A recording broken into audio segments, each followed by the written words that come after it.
بسم اللہ الرحمن الرحیم۔ چینل پر آنے والے معزز دوستو السلام علیکم۔ خلیفہ بغداد ہارون الرشید کے درباری حکیموں میں ایک نصرانی طبیب بھی تھا جو بادشاہ کو بہت ہی معتمد اور منہ چڑھا تھا۔ ایک دن اس نے برسر دربار ایک جید عالم علی بن حسین بن واقد سے کہا کہ تمہاری کتاب قرآن مجید میں علم طب کا کہیں کوئی ذکر نہیں، حالانکہ تمام علوم میں سب سے زیادہ ممتاز اور بلند مرتبہ دو ہی علم ہیں، ایک ہے علم الدیان اور دوسرا ہے علم الابدان۔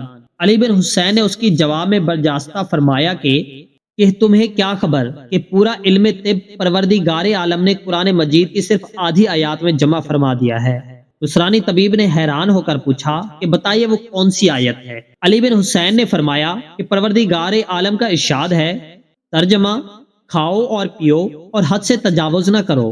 یہ سن کر نصرانی طبیب ہکا بکا رہ گیا، پھر کہنے لگا کہ اچھا یہ بتاؤ کہ پیغمبر اسلام نے بھی اصول طب کے بارے میں کچھ ارشاد فرمایا ہے؟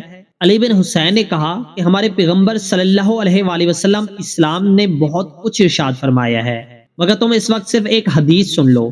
ترجمہ، معدہ تمام امراض کی کوٹری ہے اور پرہیز تمام دواؤں کا سردار ہے، اور ہر جسم سے وہی کام لو جس کام کا وہ عادی ہے۔ یہ سن کر نصرانی طبیب فرتے حیرت سے علی بن حسین کا منہ تکنے لگا اور کہنے لگا کہ تمہاری کتاب اور تمہارے نبی صلی اللہ علیہ وآلہ وسلم نے تو جالینوس کے لیے کوئی طب چھوڑا ہی نہیں۔